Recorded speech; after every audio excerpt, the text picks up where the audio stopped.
Hi viewers, welcome back to Ayudham Arivom. 5ஆம் தலைமுறை stealth fighter ஜெட்ஸ். இந்த போர் விமானங்கள் அனைத்திலயுமே ஆயுதங்கள் அப்படிங்கிறது வெளியே தெரியாத வண்ணம் அந்த போர் விமானத்தின் உடம்புக்கு உட்பகுதியில தான் இருக்கணும். இன்டர்னல் வெப்பன் பேன்னு சொல்லுவோம் இல்லையா? அந்த பகுதிக்குள்ள தான் அந்த வெப்பன்ஸ் எல்லாமே இருக்கணும். சப்போஸ் அந்த வெப்பன்ஸ் வெளியில தெரியிற மாரி இருந்தா, அந்த போர் விமானத்துடைய ஸ்டெல்த் ப்ரொஃபைல் அது பாதிக்கும் அப்படிங்கிற காரணத்தினால எடுக்கப்படக்கூடிய நடவடிக்கை தான் இன்டர்னல் வெப்பன் பேக்குள்ள. அங்க மட்டும் தான் வெப்பன்ஸ் அப்படிங்கிறது கேரி பண்ணணும் அப்படிங்கிறது ஒரு சொல்லப்படாத பிரின்சிபலாக இருந்துகிட்டு இருக்கு. எதுக்கு? இந்த 5ஆம் தலைமுறை போர் விமானங்களுக்கு, எஸ்பெஷலி ஸ்டெல்த் ஃபைட்டர் ஜெட்ஸுக்கு. அதே நேரத்துல ரஷ்யர்களால ரஷ்யாவின் Su-57 ஸ்டெல்த் போர் விமானம்னு அழைக்கப்பட்டுட்டு இருக்கும் வேலையில இந்த பிரின்சிபலை உடைக்கிற மாதிரியான வேலைகளை பண்ணியிருக்காங்க. அதற்கான இமேஜ் இப்போ லீக் ஆகியிருக்கு. சமீபத்தில் வெளிவந்த ரஷ்யாவின் Su-57 போர் விமானத்தில் அதோடைய எக்ஸ்டர்னல் ஹார்ட் பாயிண்ட்ஸ் விங்ஸில் மிசைல்ஸ் கேரி பண்ணும் விதமாகவும் அந்த விங்ஸுக்கு பக்கத்தில் ஒரு புதிய வகையான பார்ட்ஸ் இன்ஸ்டால் பண்ணியிருக்க மாதிரியான புகைப்படங்கள் வெளியில் வந்து இப்போ உலக அளவில் இருக்கக்கூடிய defence lovers and defence analyst அதிர்ச்சிக்கு உள்ளாக்கியிருக்கு. ஏன் அதிர்ச்சிக்கு உள்ளாகிருக்குன்னா, இது மாதிரியான வேலைகள் எல்லாமே ரஷ்யர்களால் Su-57 ஒரு ஸ்டெல்த் போர் விமானம்னு சொல்லி மார்க்கெட் பண்ணும் வேலையில் external hard points, additional parts அப்படிங்கிறது எல்லாமே அந்த ஓவரால் போர் விமானத்துடைய ஸ்டெல்த் ப்ரொஃபைலே பாதிக்கும் வகையில் இருக்கும். ஸோ நீ ஸ்டெல்த் போர் விமானம்னு சொல்கிற, ஆனால் ஸ்டெல்த்துக்கு எதிராக இருக்கக்கூடிய அனைத்து வேலைகளையும் இப்போ அந்த போர் விமானத்தில் நீ பண்ணியிருக்கிற. ஸோ நீ என்ன தான் பண்ணுற அப்படிங்கிற மாதிரியான குழப்பங்களை தான் இப்போ டிஃபென்ஸ் அனலிஸ்ட் எல்லாமே இந்த ஃபோட்டோவை பார்த்து இருந்துகிட்டு இருக்காங்க. அந்த ஃபோட்டோ தான் உங்கள் ஸ்க்ரீனில் காமிச்சிக்கிட்டு இருக்கேன். ஸோ ரஷ்யர்கள் இப்படி செய்கிறதுக்கு பின்னாடி உள்ள காரணம் என்ன? ஸோ இன்னைக்கான காணொலியில் அதை தான் நம்ம டீட்டெயிலாக பார்க்க போகிறோம். ரொம்ப முக்கியமான காணொலி. நீங்கள் பார்த்து கொண்டு இருப்பது ஆயுதம் அறியும் ஒரு Tamil defence decode channel. So இன்னைக்கு Su-57 பின்னாடி இருக்கக்கூடிய அந்த மர்மம் என்ன அப்படிங்கிறத டிகோட் பண்ணலாம். Let's dive into it friends.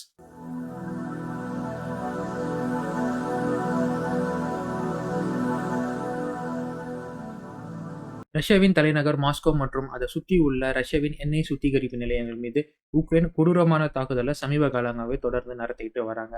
இதற்காக உக்ரைனியர்கள் பயன்படுத்துறது மலிவு விலை drones, plastic drones, DIY drones மற்றும் மலிவு விலையில கிடைக்கக்கூடிய க்ரூஸ் மிசைல்ஸ். இதை பயன்படுத்தி தான் மாஸ்கோ வரை இவங்க கொடூரமான தாக்குதலை நடத்திட்டு இருக்கிறாங்க. இதனால ரஷ்யாவிற்கு மிகப்பெரிய இழப்புகள் அப்படிங்கிறது ஏற்பட்டுக்கிட்டு இருக்கு. இதை ரஷ்ய அதிபர் புட்டினே சமீபத்தில் கொடுத்த பேட்டியில அவரு ஒப்புக்கொண்டு இருப்பாரு. எஸ், நாங்கள் சமீப காலமாக ஒரு மிகப்பெரிய இன்னல்களுக்கு ஆளாகிட்டு இருக்கிறோம் அப்படிங்கிற மாதிரி அவரு பாலிஷாக சொல்லியிருப்பாரு. இதோட வர்ஸ்ட் கேஸ் என்னன்னா, ரஷ்யா இந்தியா கிட்ட இருந்து ஆயில் இப்போ வாங்கிட்டு இருக்கிறாங்க. இந்தியாவில் நயாரா அப்படிங்கிற ஒரு ஆயில் கம்பெனி இயங்கிட்டு இருக்கிறது நம்ம எல்லாருக்குமே தெரியும். இது வந்து ரஷ்யாவுடைய ரோஸ்னாஃபோடைய ஷேர் மூலியமாக இயங்கிட்டு இருக்கு. அவங்களுடைய ஷேர் 49% இதில் இருக்குது. ஸோ ரோஸ்னாஃபை வச்சு இப்போ இந்தியாவில் இருக்கக்கூடிய நயாரா சுத்திகரிப்பு நிலையம் மூலியமாக அவங்க பெட்ரோல் அவங்க நாட்டுக்கு எக்ஸ்போர்ட் பண்ணிக்கிட்டு இருக்கிறாங்க ரஷ்யன்ஸ். இது இல்லாமல் ஜப்பான் கிட்ட இருந்து ஃபியூலை வாங்குற மாதிரியான செய்திகளும் இப்போ நான் கேட்டுக்கிட்டு இருக்கிறேன். ஸோ ஃபர்ஸ்ட் கேஸ் ரஷ்யாவில் நடந்துகிட்டு இருக்கு. இதை ஹோல்ட் பண்ணுறதுக்கு தான், அதாவது இந்த உக்ரைனுடைய மலிவு விலை தாக்குதலை தடுத்து நிறுத்துறதுக்கு தான் இப்போ Su-57 அப்படிங்கிறது மாடிஃபை ஆகியிருக்கு. நம்ம சேனலை பார்க்குற எத்தனை பேருக்கு நீங்கள் ஞாபகம் வச்சுருக்கீங்கன்னு தெரியல. Su-57 பற்றி பேசும்போது ஆரம்பத்தில் நான் சொல்லியிருப்பேன், இதை 2 வகையில் ரஷ்யர்கள் உருவாக்கியிருக்கிறாங்க.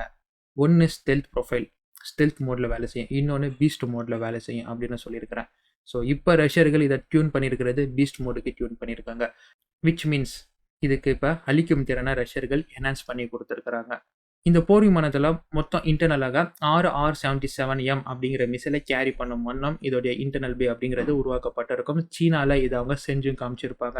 3 ரெண்டு செட் அவங்களுடைய இன்டர்னல் வெப்பன் பேல வச்சுருப்பாங்க. அப்படி இருக்கும் போது, ஜஸ்ட் ஃபார் அன் எக்ஸாம்பிள், அப்படி இருக்கும்போது அது ஸ்டெல்த் ப்ரொஃபைலை மெயின்டைன் பண்ணும்.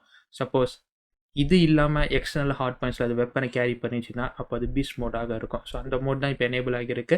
ஸோ எக்ஸ்டர்னல் ஹார்ட் பாயிண்ட்ஸ் மூலியமாக மொத்தம் 10 மிசைல்களை Su-57 ஃபைட்டர் ஜெட் அப்படிங்கிறது கேரி பண்ணிட்டு இருக்கும். ஒரு ஃப்ளையிங் மிசைல் ட்ரக்காக இது செயல்படும்.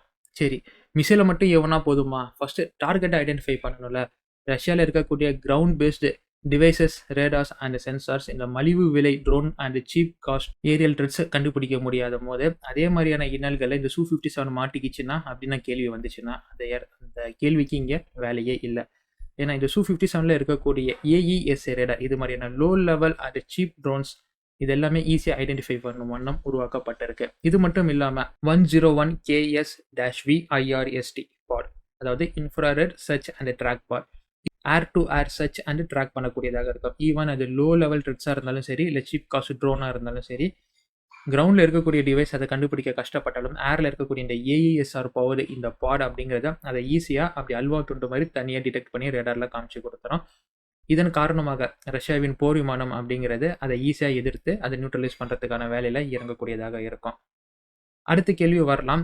இப்போ இந்த பீஸ்ட் மோட ஆக்டிவேட் பண்ணிட்டாங்களே, அப்போ ஸ்டெல்த் ப்ரொஃபைல் கம்மியாயிருச்சு. இதனால ரஷ்யாவிற்கு ஏதாச்சும் பேக் ஃபயர் ஏற்படுமா? கலா யதார்த்தம் என்னன்னா, இந்த போர் விமானங்கள் ரஷ்யாவின் எல்லைக்குள்ள, ரஷ்யாவின் வான் பாதுகாப்புக்குள்ள தான் செயல்பட இருக்கு. சப்போஸ் இந்த Su-57 ரஷ்யா எல்லைக்கு வெளியே, அதாவது உக்ரைன் பார்டருக்குள்ள போய் சண்டை போடுது அப்படின்னா, உக்ரைனுடைய ஏர் டிஃபென்ஸ்க்கு எதிராக இது ஸ்டெல்த் ப்ரொஃபைலை மெயின்டைன் பண்ணணும் அப்படிங்கிற நெசசிட்டி இருக்கும்.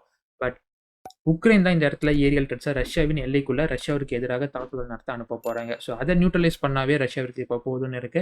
ஸோ அதற்காக இந்த போர் விமானங்கள் ரஷ்யா எல்லைக்குள்ள வர த்ரெட்ஸை தான் நியூட்ரலைஸ் பண்ண போகுது. ஸோ தன்னோட சொந்த வான் பாதுகாப்புக்குள்ள தான் இந்த போர் விமானம் இருந்து செயல்பட போகுது அப்படிங்கிற காரணத்தினால ரஷ்யர்கள் இந்த போர் விமானத்துடைய ஸ்டெல்த் ப்ரொஃபைலை ஆஃப் பண்ணிட்டு பீஸ்ட் ப்ரொஃபைலை ஆன் பண்ணியிருக்காங்க. இப்போ நெக்ஸ்ட் கேள்வி, ஒரு மலிவு விலை ட்ரோன் இல்லை ஏரியல் த்ரெட் அடிக்கிறதுக்கு ஒரு மிசைலா, இது எப்படி காஸ்ட் எஃபெக்டிவாக இருக்கும் ரஷ்யாவிற்கு இந்த போர் நேரத்தில் அப்படின்னு கேட்டிங்கன்னா, இதற்கும் ரஷ்யர்கள் கிட்ட பதில் இருக்கு. 6 மிசைல தன்னோட இன்டர்னல் வெப்பன் பேல இது கொண்டு போகும்னு சொன்னோம் இல்லையா, அது R-77Mங்கிற இப்போ இருக்கக்கூடிய மிசைல்ஸ் தான். இது இல்லாமல் இது R-37ங்கிற ஹைப்பர்சோனிக் மிசைலையும் லான்ச் பண்ணும் திறன் கொண்டது. பட் இது பீஸ்ட் மோட டியூன் பண்ணியிருக்கும் போது இவங்க என்ன பண்ணுறாங்கன்னா, R-77-1 அப்படிங்கிற லெகசி மிசைலை அதோட எக்ஸ்டர்னல் ஹாட் பாயிண்ட்ஸில் இவங்க பொறுத்துறாங்க. அதாவது R-77Mங்கிறது இப்போ கரண்ட்டாக ப்ரொடியூஸ் பண்ணிட்டு இருக்கக்கூடிய ஒரு அப்கிரேடட் மிசைல். ஆனால் R-77-1ங்கிறது பழைய மிசைல். இதோடைய ப்ரொடக்ஷன் ஆல்மோஸ்ட் ஸ்டாப் பண்ணிட்டாங்க ரஷ்யர்கள். அவங்களுடைய ஸ்டாக் பைல இருக்கக்கூடிய R-77-1ங்கிற மிசைலை தான் இப்போ இந்த எக்ஸ்டர்னல் ஹாட் பாயிண்ட்ஸில் பொருத்தி பயன்படுத்திட்டு இருக்கிறாங்க.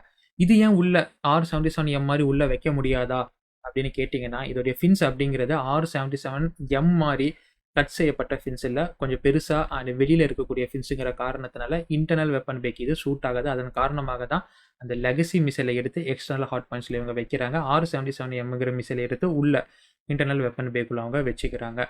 இதுதான் மாடிஃபிகேஷன் அப்படின்னு கேட்டிங்கன்னா, இது first modification. Second modification secondary பாடை இவங்க இன்ஸ்டால் பண்ணியிருக்காங்க. ஆல்ரெடி நம்ம பார்த்துருப்போம் இதோடைய மூக்கு பகுதிகளில் 101 KS/V IRST பாடை இவங்க இன்ஸ்டால் பண்ணியிருக்காங்க நம்ம பார்த்தோம். இப்போ அது கூடவே 101 KS/N அப்படிங்கிற அடிஷ்னல் பாடை இவங்க பொருத்திருக்காங்க. இந்த பாடை எங்கே இருக்குது அப்படின்னு கேட்டிங்கன்னா, பினித் த லெஃப்ட் இன்ஜின் நாசில் அப்படின்னு சொல்லலாம். அதாவது விமானத்தோடைய இடது இன்ஜின் நாசில் பகுதிக்கு கீழே இதை பொருத்திருக்காங்க. ஜென்ரலாக இந்த பாட் அப்படிங்கிறது ஒரு ஏர் டு ஏர் த்ரெட்டை கண்டுபிடிக்கிறதுக்கான பாடு. ஸோ பிரைமரியாக ஒரு ஏர் டு ஏர் த்ரெட்டை கண்டுபிடிக்கிறதுக்கான பாடு இருக்குது. அது இல்லாமல் இப்போ செகண்டரியாக இன்னொரு ஏர் டு ஏர் த்ரெட்டை கண்டுபிடிக்கிறதுக்கான பாடை இவங்க யூஸ் பண்ணுறாங்க. அப்படிங்கிறது இந்த போர் விமானம் எஸ்பெஷலி ஏரியல் த்ரெட்ஸை, உக்ரைன் கிட்ட இருந்து வரக்கூடிய ஏரியல் த்ரெட்ஸை நியூட்ரலைஸ் பண்ணுறதுக்காகவே இப்போ கம்ப்ளீட்டாக மாடிஃபை செய்யப்பட்டிருக்கு அப்படிங்கிறது நமக்கு 100% ஊர்ஜிதப்படுத்துது.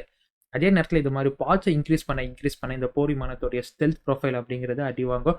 அண்ட் இதோடைய RCS அப்படிங்கிறது அதிகமாகும். பட் ரஷ்யர்களுக்கு இப்போ இதை பற்றி கவலை இல்லை. உக்ரைன் கிட்ட இருந்து வரக்கூடிய ட்ரெட்ஸ், ரேடார்லேருந்து மிஸ் ஆகக்கூடிய அந்த ட்ரெட்ஸை அழிக்கணும் அப்படிங்கிற ஒரே நோக்கத்தில் தான் இந்த போர் விமானத்தை இப்போ ஸ்டெல்த்தில் இருந்து பீஸ்ட்டுக்கு மாடிஃபை பண்ணிக்கிட்டே இருக்கிறாங்க. அந்த மாடிஃபிகேஷன் செய்யப்பட்ட ஒரு போர் விமானத்துடைய இமேஜ் தான் இப்போ லீக் ஆகி குளோபல் டிஃபென்ஸ் அனலிஸ்ட்டை இப்போ ஆச்சரியப்படுத்திக்கிட்டே இருக்கு.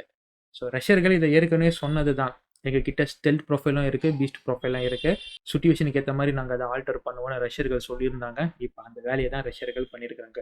ஸோ இப்போ நமக்கு இருக்கக்கூடிய கேள்வி என்னன்னா, இந்த போர் விமானம் எப்படி செயல்பட போகுது? ஸோ ஸ்டெல்த் ப்ரொஃபைலை நம்ம பார்த்தாச்சு. பட் பீஸ்ட் ப்ரொஃபைலில் இனிமேல் தான் Su-57 நம்ம பார்க்க போகிறோம். Su-57 பீஸ்ட் மோட பார்க்க நீங்கள் தயாரா அப்படிங்கிறத மட்டும் நீங்கள் கமெண்ட் பாக்ஸில் தயாரா இல்லையா அப்படிங்கிறத நீங்கள் கமெண்ட்டில் போடுங்க. இது போன்ற பல காணொலிகள் அண்ட் டீகோட் செய்யப்பட வீடியோக்கள் எல்லாமே உங்களுக்கு வர இருக்கும். ஸோ நீங்கள் தெரிஞ்சுக்கிறதுக்கு ஜஸ்ட் ஆயுதம் அறிவோம் டிஃபென்ஸ் அப்படிங்கிற நம்ம தமிழ் டிஃபென்ஸ் டீகோட் சேனலை சப்ஸ்கிரைப் பண்ணிக்கிட்ட போதும், மற்றதை நாங்கள் பார்த்துக்கிறோம் friends. Until signing off from ஆயுதம் அறிவோம் and stay tuned for next video. நன்றி, வணக்கம்.